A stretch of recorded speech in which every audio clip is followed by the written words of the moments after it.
menyampaikan permohonan maaf kepada umat, juga kepada seluruh masyarakat atas kebisingan dan kegaduhan yang telah terjadi di internal kami selama kurang lebih 2 minggu ini. Artinya kalau kita mengembalikan tambang ini ke negara, kemudian kita meminta konsesi lain yang lebih relate dengan kita, inline dengan agenda-agenda kita ke depan, saya kira pemerintah sekarang jauh lebih terbuka. Ketika pemerintah memberikan ini, itu jangan dilepas begitu saja, gitu loh. Itu tidak bisa langsung dilepas, harus ada pendampingan, harus ada asistensi lebih dalam, ya kan. Kan industri ini kan bukan core-nya PBNU, PBNU-nya kan nggak ngerti, ya kan. Ya ini kan jadi beban sejarah buat generasi NU ke depan, ya. Jadi ke depan kalau generasi NU itu bicara soal lingkungan, bicara soal peradaban, itu akan jadi bahan nyinyir, ya.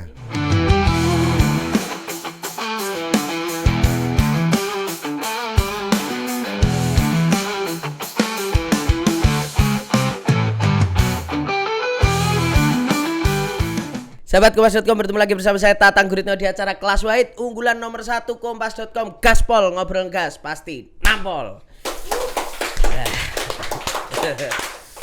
Ya, kali ini masih membahas soal gejolak yang terjadi di internal PBNU. Siang hari ini kita sudah bersama dengan Wakil Sekretaris Jenderal PBNU, Rahmat Hidayat Pulungan. Mas Rahmat, Selamat siang, Mas Tatang. Udah dipecat?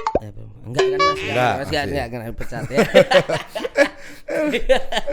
Ya perang sini pecat, yang sini mecat, yang sini aduh puyeng juga ini Mas ya, dinamika 2 minggu belakangan inilah ya. Kalau bisa digambarkan sedikit Mas untuk membuka apa yang kemudian dirasakan oleh teman-teman di internal PBNU nih melihat situasi ini. Makasih Mas Tatang. Pertama saya tentu menyampaikan permohonan maaf kepada umat, juga kepada seluruh masyarakat atas kebisingan dan kegaduhan yang telah terjadi di internal kami selama kurang lebih 2 minggu ini. Dan tentu saya juga berharap bahwa keadaan ini adalah bagian dari pendewasaan dan pematangan Nahdlatul Ulama yang tentu sampai hari ini masih banyak dibutuhkan untuk bisa berbuat lebih baik untuk bangsa dan negara. Ya memang kadang saya juga berpikir simple, ini perkara urusan 1 gelas 2 gelas, dapur semua berantakan semua ya. Ya. Urusan 1 gelas 2 gelas dapur jadi berantakan semua. Ya. Jadi ini hanya urusan geser-menggeser gelas, tapi semuanya berantakan ya. Nah, tapi gelasnya piring pecah, sendok terbang kan, dan seterusnya lah ya kan. Ya tentu ini harus jadi pelajaran buat kita-kita yang generasi muda di lingkungan Nahdlatul Ulama ke depan. Kalau kita memimpin Nahdlatul Ulama harus lebih bijak, harus lebih arif, dan harus lebih santun, bahwa apapun yang kita kerjakan ini orang melihat, masyarakat melihat. Itu Mas. Ya, Mas Rahmat, tapi kalau bicara soal 1 gelas 2 gelas, tapi kan ini kan gelas saya, kita tahu tambang ini kan jadi persoalan. Ada rasa akhirnya nyesel gak sih Mas, bahwa akhirnya harus menerima konsesi tambang dari zaman pemerintahan Pak Jokowi ini, akhirnya kok wah malah jadi bikin ruwet hari ini gitu.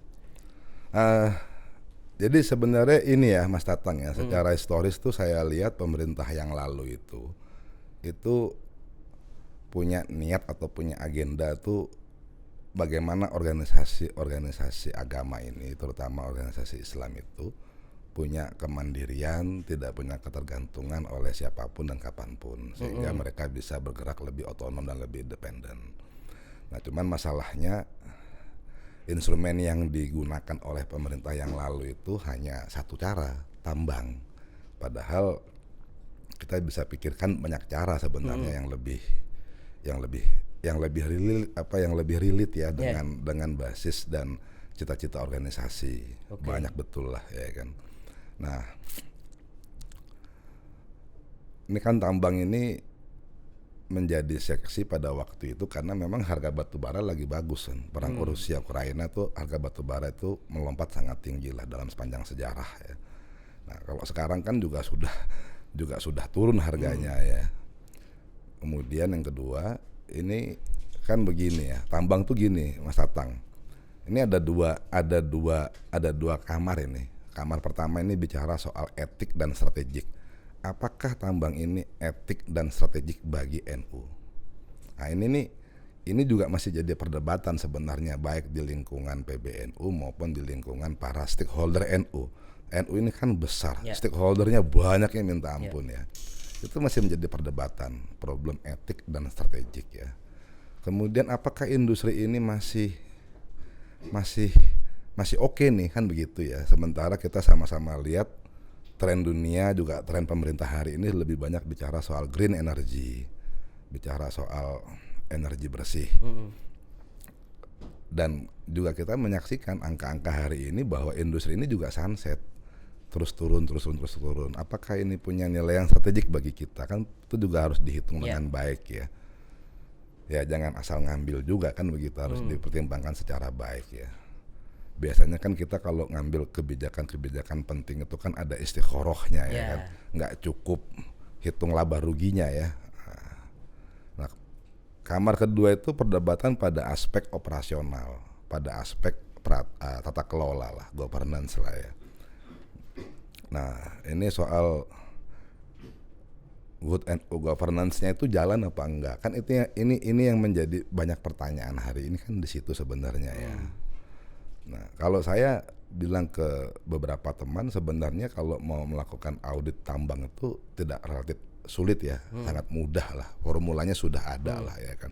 Kita tinggal kita hitung stripping rasionya aja.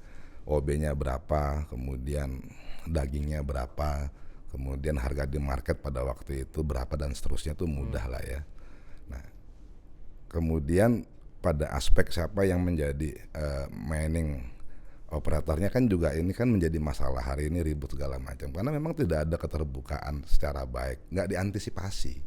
Kan begitu, tidak diantisipasi ya kan. Karena kalau kita ambil ini tambang kemudian kita tunjuk entah siapapun menjadi mining kontraktor kita, itu harus ada banyak hal yang kita bicarakan, tidak hanya pada aspek operation hari itu tapi juga pada aspek pasca tambangnya. Nanti bener nggak mereka melakukan reklamasi dan seterusnya, panjang itu ya kan. Nah itu kan juga menjadi narasi yang cukup minor ya. Nah, kemudian ini lagi yang lebih krusial Mas Tatang ya kan. Sekarang kalau sudah ada profitnya, nah profitnya ini mau dipakai untuk apa? Nah ini kan juga perlu regulasi, perlu aturan, perlu tata kelola ya kan. Kemudian seperti apa memanage profit ini supaya sustain ya kan.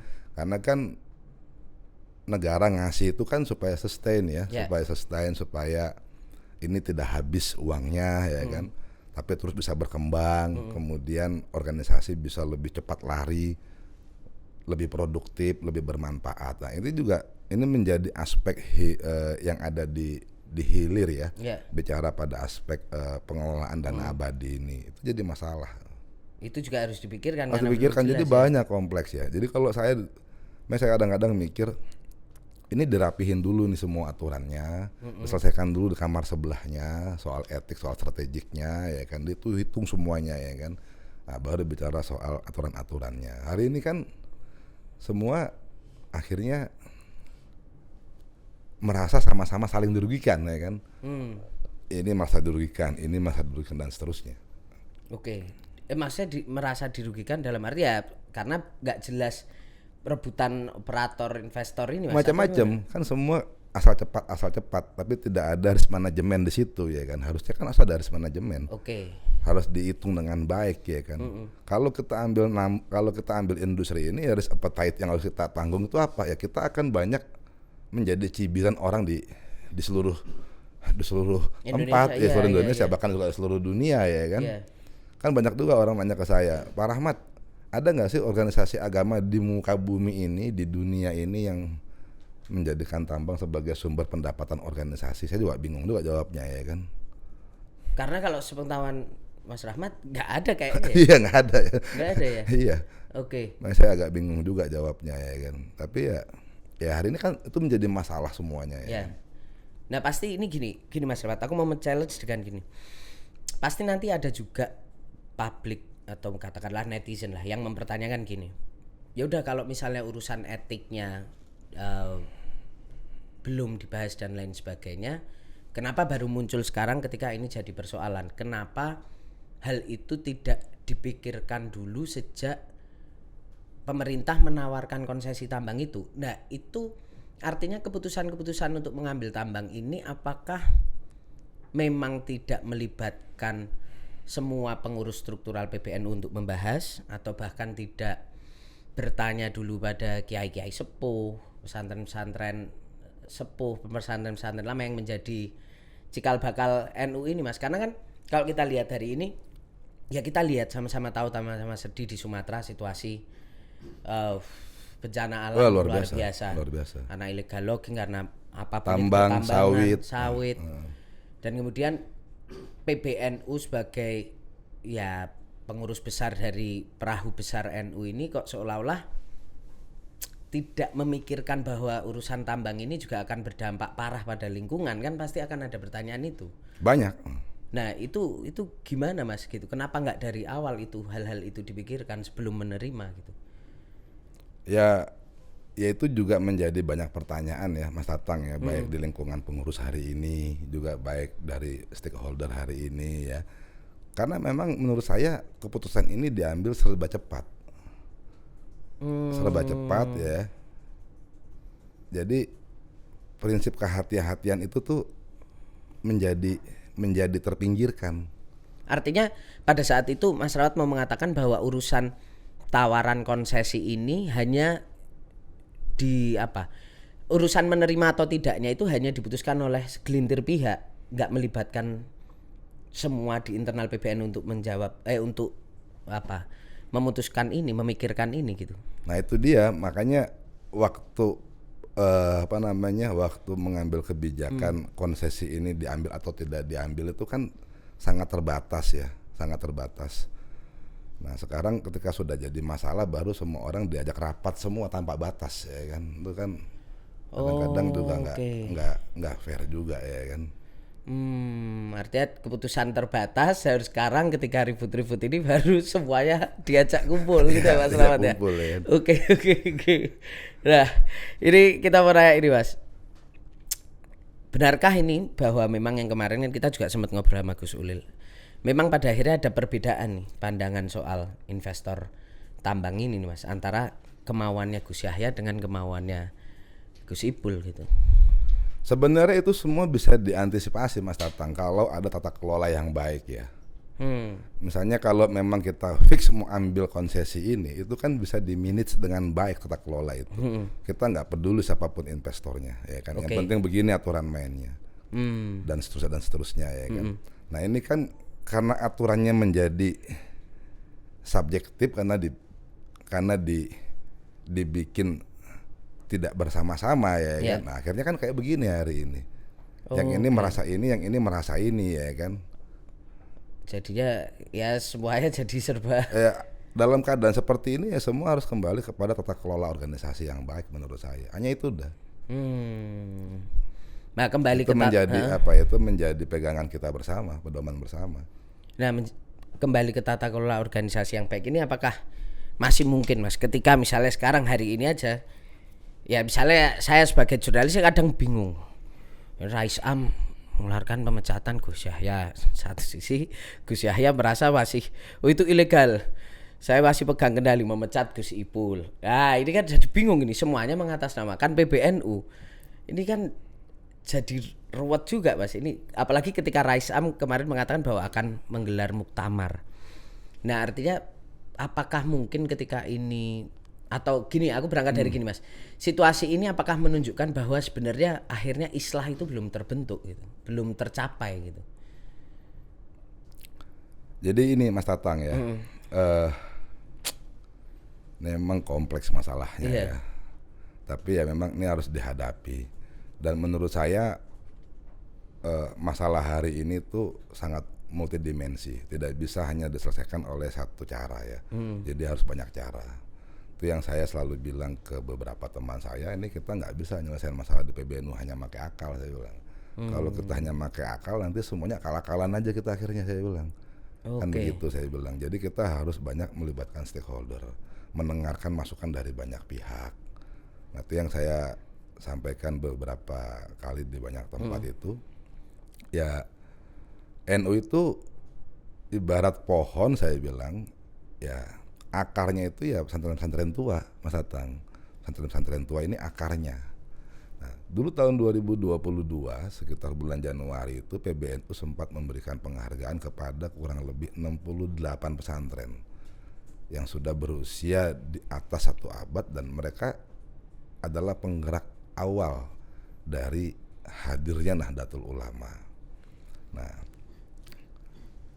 ini kan juga salah satu stakeholder penting sebenarnya. Mereka juga berkontribusi sangat besar loh untuk pengembangan di lapangan atau di masyarakat ya. Nah, mereka harus diajak, dilibatkan. Tidak hanya pada hari ini tapi juga ke depannya harus dilibatkan. Ini supaya kemudian itu tadi ya, elemen etiknya balik lagi ke akar lagi itu selalu diingat oleh teman-teman di PBNU gitu. Iya, betul. Dalam rangka itu ya. Betul. Jadi memang perlu strategi khusus bagaimana kita ini melibatkan atau juga ya mengajak atau melibatkan mereka itu untuk masuk sebagai salah satu yang memiliki saham penting dalam pertumbuhan dan perjalanan Nahdlatul Ulama ke depan. Nah, hari ini misalnya konflik ini pada akhirnya kan kembali ke sana akhirnya. Ya. Begitu pada akhir. Tapi kan itu masih belum mengkristal karena masih baru beberapa pondok. Kalau semua pondok-pondok tua ini kemudian dikumpulkan, kemudian ikut urun rembuk bagaimana mencari jalan keluar, kan bagus betul ya. Karena pada akhirnya semua pengurus PBNU itu kalau dicek latar belakang pendidikan ya pasti sanat keilmuannya kembali ke situ semua, Mas Tatang ya. Ya, ke pesantren-pesantren. Ya, pesantren tua itu semua. Karena pesantren-pesantren yang ada sekarang ini kan didirikan oleh para alumni pesantren yang mereka dulu itu mondok di pesantren yang 68 ini ya kan. Oke. Dan itu sebenarnya juga salah satu strategi yang bagus ya, itu bisa menjadi elemen kontrol di luar sistem terhadap fenomena banyaknya pesantren-pesantren yang baru-baru tumbuh sekarang ini yang tanda petik merugikan NU dengan beberapa masalah-masalah, entah masalah pelecehan seksual atau masalah-masalah yang lain-lainnya. Itu kan bisa kelihatan nanti, oh ini pondok mana sih yang bikin masalah ini, oh ini pondok ini, dulu di mana dia dulu mondoknya di mana dulu, jadi oh dari sini, ini dari mana, dan seterusnya. Jadi hubungan pesantren dengan alumni itu terus nyambung terus, jadi nggak putus itu. Itu salah satu keuntungannya ya, bisa menjadi. Tapi artinya muktamar luar biasa ataupun mungkin muktamar yang lagi digagas oleh Rais Am ini juga Mas Rahmat melihatnya ini bukan sesuatu yang bisa jadi solusi akhirnya. Ya menurut saya begini, Mas Tatang ya kan, secara prosedur muktamar itu harus dijalankan, tapi secara substansi ya muktamar itu tidak bisa menjadi salah satu solusi dalam penyelesaian masalah ini. Harus kembali ke masalah dasarnya. Masalah dasarnya apa? Ada tata kelola kan, ada tata kelola.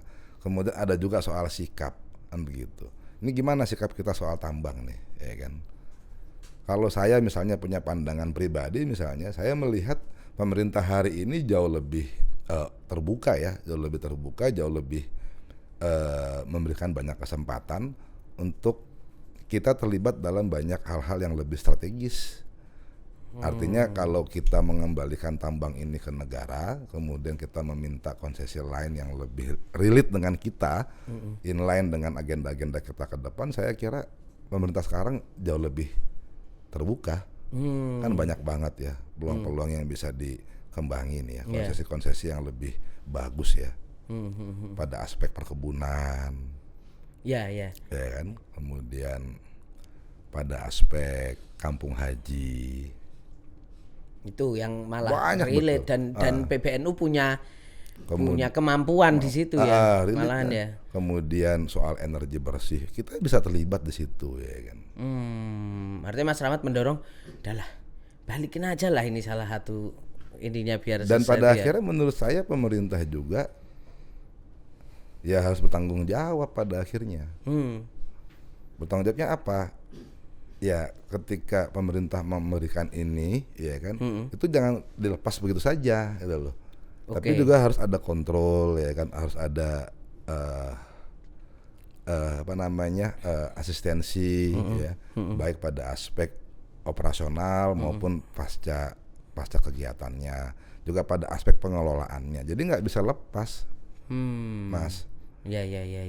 Jangan diserahkan sendiri ke ormas-ormas masuk ke akhirnya PBNU. kan kalau dilepaskan begitu aja kan menjadi masalah itu akhirnya menjadi beban kembali kan oleh pemerintah kan. Oh iya. Suka tidak suka ya. Iya. Apalagi PBNU terbesar gitu ya, maksudnya organisasi Islam terbesar. Ini kan jadi kayak kemarin ada yang memberi masukan tuh masalah satunya bahwa konflik NU ini akan memberikan dampak yang kerugian yang besar, gak cuma di internal PBNU sebenarnya, tapi di masyarakat juga. Nah ini kan yang akan bikin pemerintah juga puyeng juga sebenarnya kan. Artinya kalau dari awal pemerintah juga ikut mengontrol kan ini akan lebih baik kan ketimbang akhirnya pecah gini gitu kan Mas. Ya harusnya begitu Mas Tatang ya, harusnya pemerintah juga harus punya peran aktif. Kan nanti ini kan tujuan konsesi ini kan untuk meringankan negara, bukan untuk membebankan negara kan.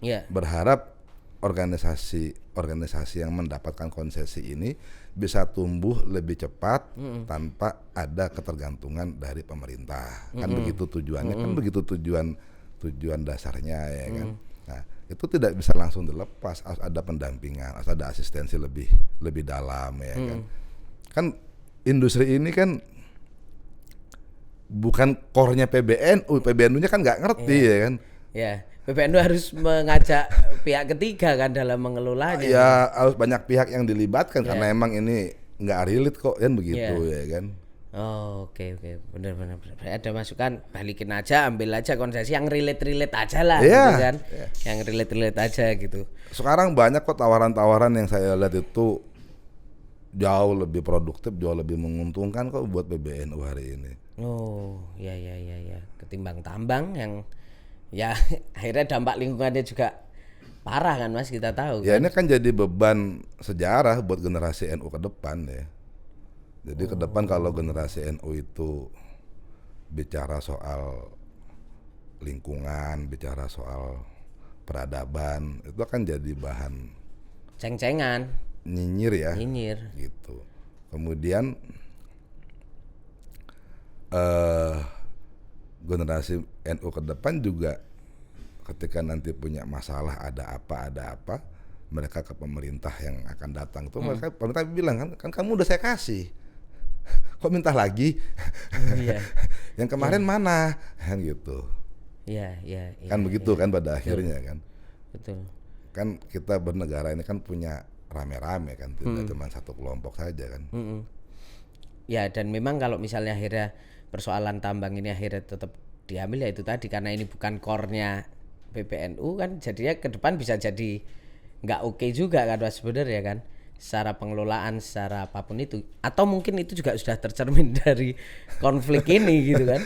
Lah bukan core-nya kok gitu. Iya.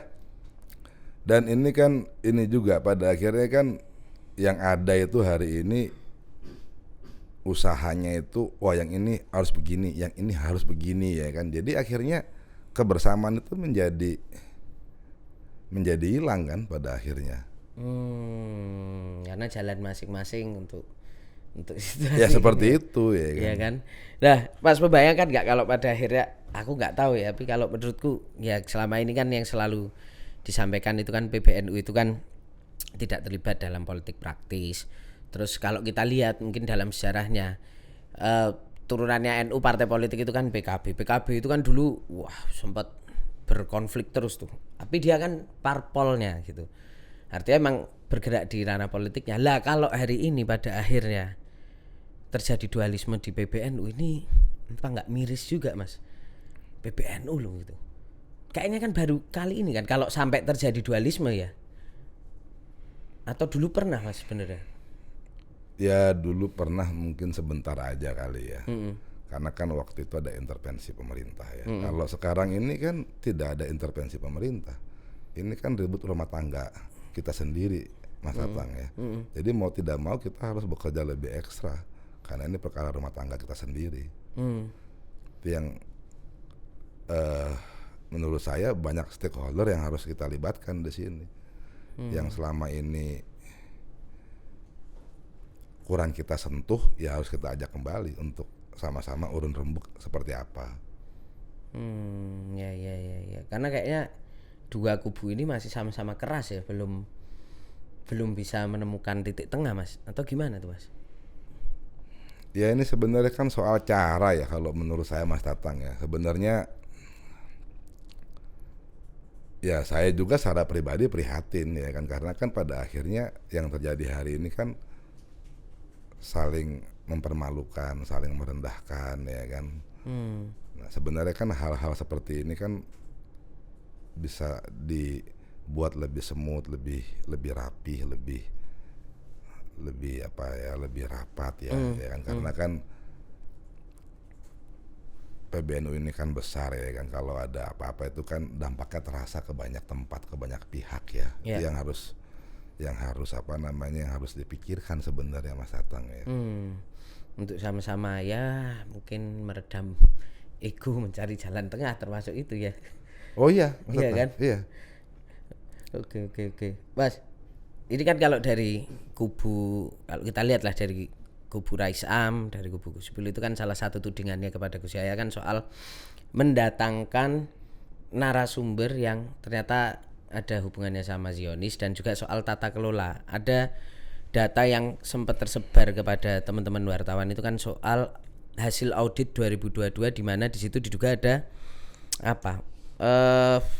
Indikasi TPPU, pencucian uang yang melibatkan rekening PBNU yang kaitannya sama mantan Bendahara Umum Mardhani Maming. Ini sejauh apa dua hal ini kemudian bisa kita lihat kebenarannya? Apakah, karena kan dari kubu Rais Am kan selalu mengatakan bahwa ini persoalannya bukan urusan tambang gitu. Itu gimana tuh Mas kita melihat ya? Ini saya harus jawab yang mana dulu Mas Tatang? Nah, ini harus menjawab soal tudingan dulu nih Mas, yang dari kubu Rais Am nih soal yang narasumber apa yang ya narasumber dulu lah Mas. Oke. Ya memang terkait soal narasumber yang terafiliasi dengan Yahudi kemudian menjadi bola panas ya. Menurut saya itu juga menjadi kritik dan koreksi buat kita semua ya, bahwa kita juga harus paham bahwa hari ini tuh faktanya di seluruh dunia tuh orang berpihak di Palestina. Ya. Kan begitu. Orang udah muak ya melihat kejahatan kemanusiaan, penindasan yang ada di Palestina ya. Satu itu. Kemudian yang kedua, kalau niatnya misalnya mau belajar dari orang Yahudi, pengen tahu pemikirannya kan nggak mesti diundang juga Mas Tatang. Ya. Cukup diambil bukunya, kita ambil papernya, kita resum, kita lihat ya kan, tinggal kita baca kan begitu. Ini kan dipanggil ini kan juga akhirnya kan ya nambah biaya juga kan, kemudian nambah masalah juga ya kan, apalagi konteks pada waktu itu orang di seluruh dunia itu sedang memperjuangkan Palestina untuk merdeka. Itu terkait itu ya, terkait soal narasumber itu ya. Menurut saya itu tidak taktis lah ya. Itu merugikan lah kalau menurut saya. Ya sekalipun Gus Yahya sudah minta maaf, tapi itu menjadi pelajaran buat kita semua ya kan, bahwa hal-hal yang kayak gini tuh jangan dianggap remeh ya gitu. Kita tuh sekecil apapun yang kita kerjakan orang melihat dan menilai loh ya kan, satu itu. Kemudian kedua terkait soal TPPU, ini saya juga kurang paham nih Mas Tatang di pengurus PBNU ya. Ini kan ada audit tapi saya juga nggak ngerti ini auditnya seperti apa ya. Tapi kalau benar misalnya ada uang pribadi ada di rekening organisasi, itu harus dideklar di pengurus untuk tidak menjadikan ini menjadi fitnah kan. Oke. Kan begitu.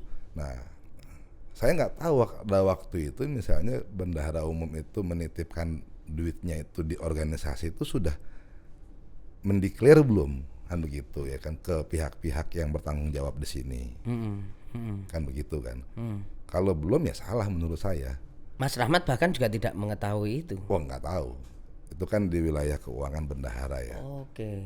Ya harusnya menurut saya ya ketua umum, sekjen juga yang lain-lainnya ya harusnya yang punya tanggung jawab harus tahu ya. Kan itu jadi clear kan. Ya. Kalau hari ini kemudian ada persepsi TPPU segala macam ya,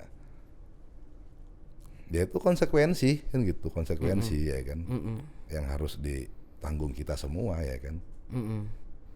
Nah itu berarti artinya bisa dikatakan bahwa banyak hal yang selama Gus Yahya memimpin itu memang tertutup Mas ya.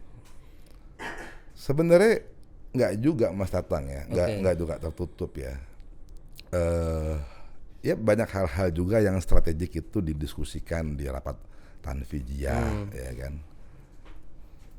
Tapi ada hal-hal tertentu juga yang mungkin menurut beliau ini hal-hal yang sederhana ya kan, itu diputuskan sendiri. Terbatas. Ya kan? Nah, hari ini itulah yang menjadi masalah kan. Oh ternyata ini penting ya. Oh ini menjadi pintu masuk keramaian ya kan hari itu. Ya. Polemik. Jadi polemik. Memicu ya kan? polemik. Oke. Nah kalau misalnya tadi kita bisa menyimpulkan Mas Rahmat, apa?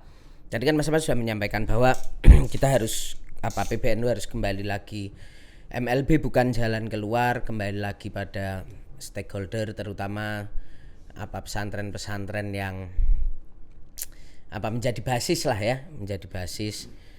Nah tapi untuk urusan yang lain ada saran lagi nggak supaya ini tuh tidak berkepanjangan, karena hari ini juga ironisnya gini Mas, situasi keributan di PBNU terjadi bebarengan sama ya bencana yang sedang dialami teman-teman kita di Sumatera. Jadi ini kan jadi kayak kontraproduktif gitu ya melihat ya sebenarnya sih ini. Mas Tatang sama-sama bencana ini sebenarnya. Iya. Cuman kalau yang di Sumatera ini bencana alam ya kan, kalau yang ini ya bencana yang lain. Cuman kalau yang di Sumatera udah makan korban banyak ya. Ya gini ya sama-sama bencana, tapi maksudku gimana ya, kadang-kadang kan itu publik juga banyak yang komen gitu kan, bahwa udahlah ini situasi sedang nggak oke. Artinya kan kalau misalnya konflik ini terus bergulir terus, ya bukan salah publik juga kalau merasa bahwa PBNU hari ini juga tidak memikirkan masyarakat. Nggak salah kan Mas? Persepsi publik itu kan ruang kemerdekaan orang menilai kita ya kan, dan itu sangat sah aja. Sangat sah. Mas Rahmat sendiri sudah mencoba berkomunikasi dengan kedua kubu belum Mas? Ya saya kenal semua kan, jadi ya paling saya diskusi ya kita harus kembali ke tradisi kita, saya bilang. Kalau aturan itu kan yang buat kita juga ya kan. Jadi kalau aturan itu tidak menyelesaikan masalah kita, ya kita kembali ke yang paling dasar ini apa, saya bilang. Ya kembali ke tradisi kita, kembali ke akar kita, saya bilang. Oke. Dan itu harus jadi bahan pegangan kita. Terus kita mau megang mana lagi kalau itu juga nggak kita percaya, saya bilang. Terus kita harus percaya dengan siapa kan gitu. Ya benar, pegangannya akhirnya apa kan. Ya. Siap. Oke Mas, nah ini kayaknya kan kayak islah ini belum bisa tercapai, belum bisa mengkristal nih kedua kubu. Tapi sebenarnya kalau Mas Rahmat melihat, ada nggak sih pihak-pihak eksternal yang memang akhirnya turut campur dalam persoalan ini dan memang ya membuat situasi itu memang kisruh aja di dalam PBNU? Ya ada dua sudut pandang Mas Tatang. Ada satu sudut pandang yang melihat ini kan masalah rumah tangga, biarkan aja NU menyelesaikan sendiri ya kan. Tapi juga ada sudut pandang yang lain, ya NU ini kan komponen penting dalam konteks keberlangsungan negara. Kalau ini dibiarkan cukup lama, nanti negara juga akan dirugikan, kan begitu ya kan. Makanya tadi saya bilang kita harus tahu dulu masalah dasar dari hari ini apa. Kan banyak, tidak hanya soal tambang, tapi kan banyak. Nah, tapi yang prioritas yang mana nih? Kan mana yang prioritas, mana yang krusial ya kan. Nah itu kan bisa dipilah-pilah, dipilih-pilih ya kan. Oh yang ini wilayahnya bisa diselesaikan oleh rumah tangga silahkan. Oh ya ini memang harus ada kehadiran negara ya harus hadir. Kan Misalnya gitu. dalam urusan tambang ini tadi ya. Ya bisa. Heeh. Ya kan itu bisa. Jadi itu dulu yang Kalau diupayakan. kalau masalah ini semua juga diselesaikan oleh negara juga nggak tepat Nggak juga. tepat, ya. Gitu. Karena kan ya PBNU sebagai ormas punya independensi dan kebebasan juga kan untuk menentukan dapurnya sendiri kan. Ya ada juga hal-hal lain yang sebenarnya itu memang tidak bisa dijangkau oleh negara. Ya benar. Jangan negara intervensi di situ ya. Nah, jadi harus proporsional dilihat dulu mana daftar masalahnya ya itu baru dipilah-pilah. Oke. Dipilih-pilih. Mas kalau keributan ini terus terjadi kira-kira apa kemungkinan terburuk yang mungkin menjadi dampak apalagi ini kan jelang apa saat Kemungkinan terburuknya PBNU semua Mas ya. capek pada sakit masuk rumah sakit mas. Kemungkinan terburuknya itu pasti itu kok. Oke. Itu kemungkinan terburuknya masuk rumah sakit semua ya kan Oke, capek. capek gontok-gontokan terus ya. Capek begadang tiap malam mikir kan. Nah iya konsolidasi terus ya. Oke. Tapi untuk masyarakat lebih luas lah katakanlah apa yang mungkin dipikirkan Mas Rahmat. Waduh kalau situasi gini terus. Ya makanya kan gini Mas Tatang ya, NU ini kan hadir untuk dua hal. Pertama untuk mempertahankan ajaran Ahlus Sunnah wal Jamaah. Kedua untuk mengembangkan ajaran Islam Ahlus Sunnah wal Jamaah. NU ini hadir untuk dua hal ini. Di kemudian hari kemudian membuat partai politik itu adalah bagian dari strategi untuk membuat benteng supaya dua hal ini tidak hilang dan jalan. Kemudian di tahap ketiga selanjutnya ada pengembangan pada wilayah-wilayah lain. Itu kan juga dalam konteks perluasan dua mandat ini, ya kan. Nah, semua harus kembali ke sini. Oke, semua Harus kembali ke sini. Nah, makanya saya kadang-kadang saya berpikir membuat ini perlu ada formula baru nih dalam proses pemilihan kepemimpinan di NU ke depan. Harus melibatkan 68 pondok-pondok tua yang menjadi akarnya Nahdlatul Ulama. Oke. Harus melibatkan mereka. Mereka harus diajak. Jangan cuma dideketin pas udah masalah gini-gini ya Mas. Wah, ya mereka ini kan sudah besar. Ya. Mereka sudah besar, sangat independen dan sudah ibarat sistem tuh sudah jalan mereka ini pondok-pondok besar tua ini. Nah, ya kita juga harus harus tahu diri ya kan. Ini akar kita dan mereka jauh lebih kuat loh kan begitu. Dan kita juga bagian dari mereka loh rata-rata semuanya sangat keilmuannya yang ya dilibatkan. Ya. Okay. Jangan cuma kalau ada masalahnya aja kan begitu. Tapi juga dari aspek perencanaan masa depannya juga dilibatkan mereka. Ya. Jadi sama-sama memiliki lah ya, merasa memiliki lagi gitu ya Mas ya. Ya mereka harus menjadi sentrum pergerakan NU yang mereka seharusnya. Oh, sentral pergerakannya malah mereka. Mereka. Oke. Mas, ini terakhir lagi nih. Selama kisruh ini udah ada komunikasi sama pihak istana belum? Atau pihak istana mencoba memberikan message atau upaya untuk mendamaikan kekisruhan di internal ini? Setahu Mas Rahmat. Setahu saya pemerintah masih terus melihat perkembangan ini ya. Belum, berarti artinya belum ada ya upaya untuk mencoba mendudukkan dan lain sebagainya, itu kayaknya belum kelihatan. Ya kan masalah juga lagi banyak Mas Tatang ya. Oke, ya. Masih ada bencana ya kan. Ya. Kan kalau udah bulan 12 ini kan memang siklusnya kan memang udah banyak bencana kan di kita ini ya kan. Jadi artinya pemerintah juga masih sibuk dan masih wait and see ya, artinya ya melihat situasi di internal. Oke, Mas Rahmat, matur nuwun makasih untuk Mas pandangannya Tatang, dan masukan-masukannya. Semoga ini bisa menjadi jalan keluar lah Mas ya. Ya Kita betul, lihat saya setuju. PBNU ini supaya ya kekisruhannya bisa selesai lah gitu. Betul. Siap. Oke, sehat selalu ya Mas. Makasih dalam Mas Tatang. upaya Mas Tatang. penyelesaian ini gitu, dan sampai dipecat Mas, jangan sampai ya. Tambah rame lagi. Tambah rame lagi nanti. Oke, gitu sahabat Wasotop, semoga bisa memetik banyak pembelajaran dalam obrolan saya dengan Mas Rahmat. Semoga ya kita doakan yang terbaik untuk PBNU bisa menyelesaikan persoalan ini. Terima kasih. Akhir kata, mewakili segenap kru bertugas, saya Tata Kuda mengucapkan terima kasih. Kita bertemu lagi di Ngegas dan Nampol selanjutnya. Bye bye.